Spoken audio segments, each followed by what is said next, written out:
थी। अब श्री भरत चित्रकूट के प्रांगण में जैसे पदार्पण रखते हैं, लक्ष्मण जी को खबर मिलती है।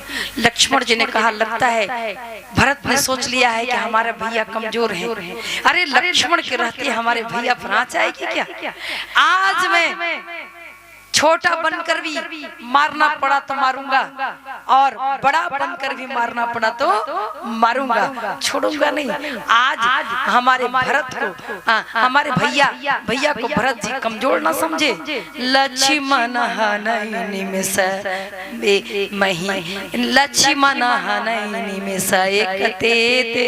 एक ही बाण में मैं सबको मार गिराऊंगा, मैं किसी को नहीं छोड़ूंगा, भैया पर आंच नहीं आने दूंगा। और देखिए फिर भरत जी ने राम जी ने समझाया, अरे थोड़ा सा शांत हो जाओ लक्ष्मण, थोड़ा शांत हो जाओ। इतने में एक सेवक दौड़ते हुए कहा भरत जी आए हैं, मैया भी आई हैं, पूरा पुरजन आया है। अब राम जी ने सुना, तुरंत भर में दौड़ के गए, मैया को देखा, चरणों में गिर पड़े और जैसे भरत जी को देखा भरत जी से हृदय से लग जाते हैं। और जैसे भरत जी के हृदय से लगे तो चार चीजें भूल गए। चार चीजें क्या क्या भूल गए? कहा भक्त जब भगवान से मिलता है ना तो चार चीजें अपने आप छूट जाती हैं। चार चीजें क्या क्या? जैसे भक्त और भगवान का मिलन हुआ, मन बुद्धि चित्त यह बिसराई। मन बुद्धि चित्त और अहंकार, मन बुद्धि चित्त और अहंकार का परित्याग हो गया और दोनों भाइयों का मिलन हुआ। और जैसे दोनों भाइयों का मिलन हुआ, मन बुद्धि चित्त का अहंकार का परित्याग हुआ, तो देखिए राम जी से चार चीज गिर गया। क्या क्या क्या क्या गिरा?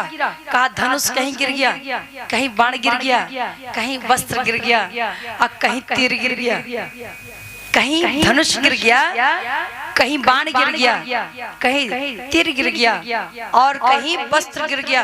लोगों ने कहा प्रेम में यदि वस्त्र का ध्यान हो, प्रेम में यदि धनुष बाण का ध्यान हो, प्रेम में यदि किसी बात का ध्यान हो तो फिर प्रेम नहीं है। प्रेम में वह विह्वलता नहीं है, प्रेम में किसी चीज का भान नहीं होता कि वस्त्र कहाँ है, धनुष कहाँ है, तीर कहाँ है और कमान कहाँ है। आज दोनों भाई मिले और दोनों भाई मिल करके जब चित्रकूट के प्रांगण में बैठे हैं, मैं संक्षिप्त में कथा बता रही हूँ, कभी विस्तार से बोलने का अवसर मिला तो 9 दिन आपको भरत जी की कथा सुनाऊंगी। कभी ऐसा अवसर जरूर मिलेगा, भैया की कृपा होगी तो, हनुमान जी की कृपा होगी तो विस्तार से सुनाऊंगी, बड़ा आनंद आएगा।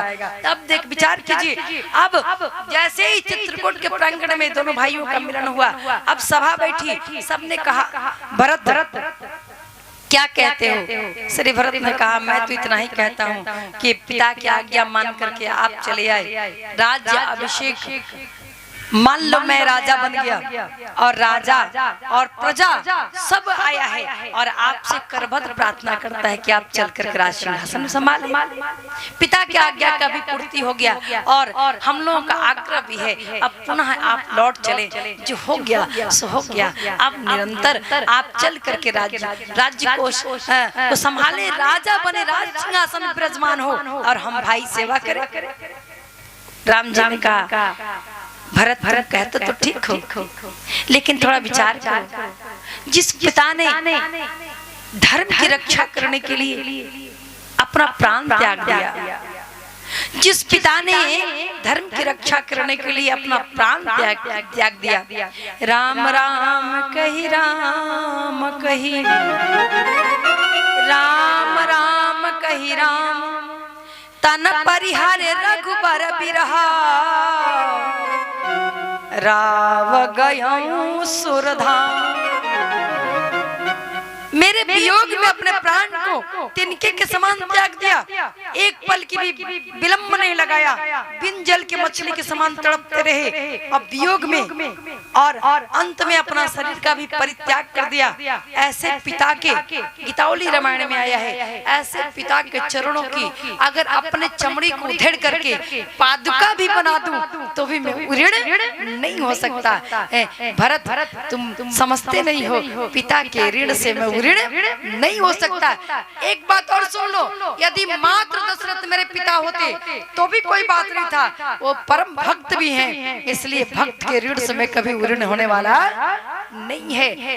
और आपसे निवेदन करूं, आप कृपा करके इतना करो भरत कि दोनों कुल का मान रह जाए, मेरा भी मान रह जाए, पिता का भी मान रह जाए, भरत और अयोध्या का भी मान रह जाए। सो सब तुम सो सब करहु करावहु मोहि, कहा वही तुम करो, वही मुझसे कराओ। तात धरनी कुल धारण हो, तात धरनी कुल धारक हो, सो सब करहु करावहु मोहि, सो सब करहु करावहु मोहि। कहा बाटी विपत्ति सब ही मोहि भाई, बाट विपत्ति।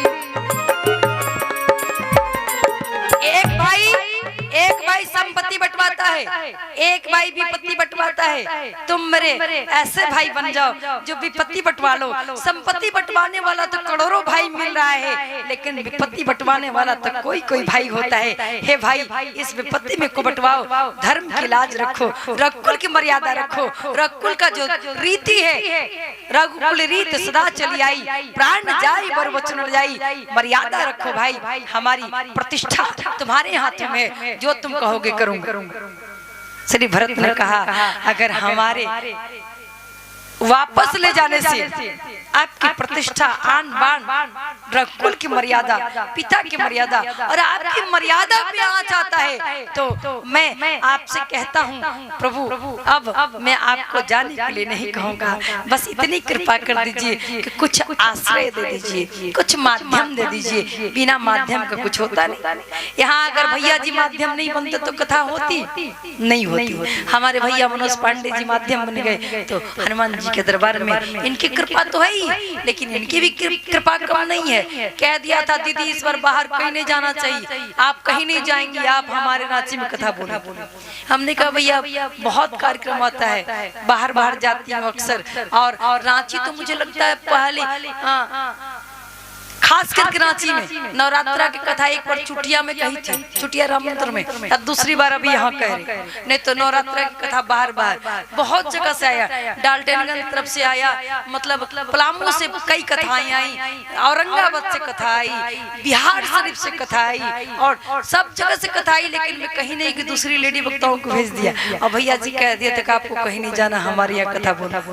हमने कहा अच्छा चलिए, जैसी हनुमान जी की इच्छा, कथा तो कहीं ना कहीं बोलनी ही है। अगर यहाँ वाणी को पवित्र करने का सौभाग्य है तो यही बोलूंगी। और देखिए यहाँ चली आई, और आज अष्टम दिवस है, कथा के माध्यम से सेवा कर रही हूँ। निवेदन करूँ, आज श्री भरत जी कहते हैं भैया कुछ दे दीजिए। और तो राम जी को याद आया कि ससुराल में हमारे पादुका को भरत ने मेरे श्री राम की पनही बड़ा खुश होकर के पादुका को सिर पर रखा था।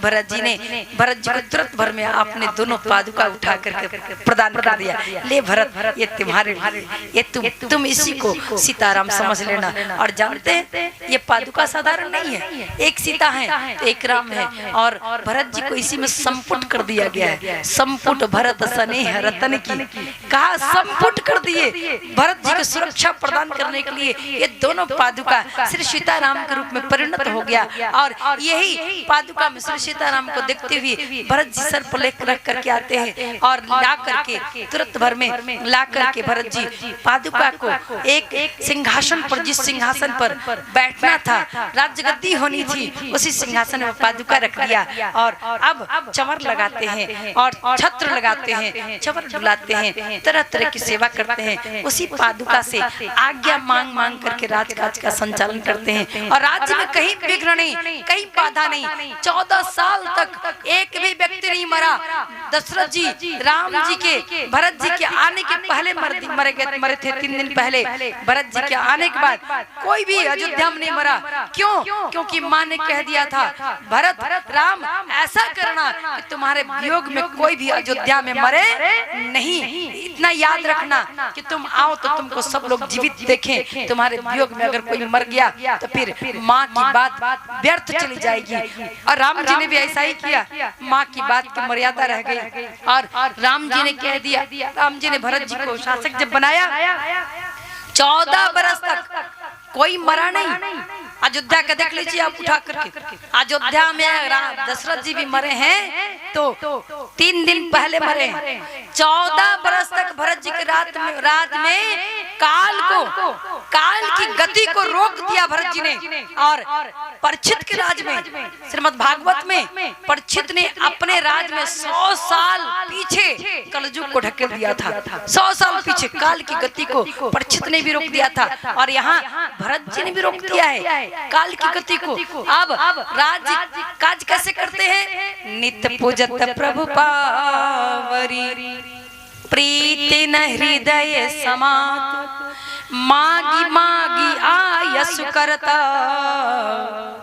राज काज बहुभाती पुलक गतहियो सिय रघुबीरु जिहा नाम जप लोचन नीरु लखन राम सिय कानन बसही लखन राम सिय कानन बसही भरत भवन बसी तप्त न कसही भरत भवन बसी तप्त न कसही दौदिसी समुझी कहत सब लोग दौदिसी समुझी कहत सब लोग सब विधि भरत सराहन जोग सब विधि भरत सराहन जोग सब विधि भरत सराहन जोग सब विधि भरत सराहन जोग सब विधि भरत। नित्य इसी पादुका से आज्ञा मांग मांग कर राज संचालन करते हैं, राजकाज का संचालन करते हैं। और थोड़ी सी बात और कह के भरत जी से आगे बढ़ूंगी। अपने लिए क्या किया? राम जी की पादुका को सिंहासन पर बैठा दिया, छत्र लगा दिया, चवर डुलाते हैं, आज्ञा मांग करके राज का संचालन करते हैं। और अपने लिए क्या किया? कहा नंदी गांव में जाकर के गड्ढा खोदा। गड्ढे में कूस की चटाई डाली, कूस के चटाई डाली। न महल बनवाया, न बिल्डिंग बनवाया, न सिंहासन लगवाया, न चौकी लगवाया। और क्या करते हैं? जटा का जूट बनाते हैं, बलकल वस्त्र पहनते हैं और बाबा कहते हैं। कितनी सुंदर झांकी है। नंदी गांव कर परन कुटीरा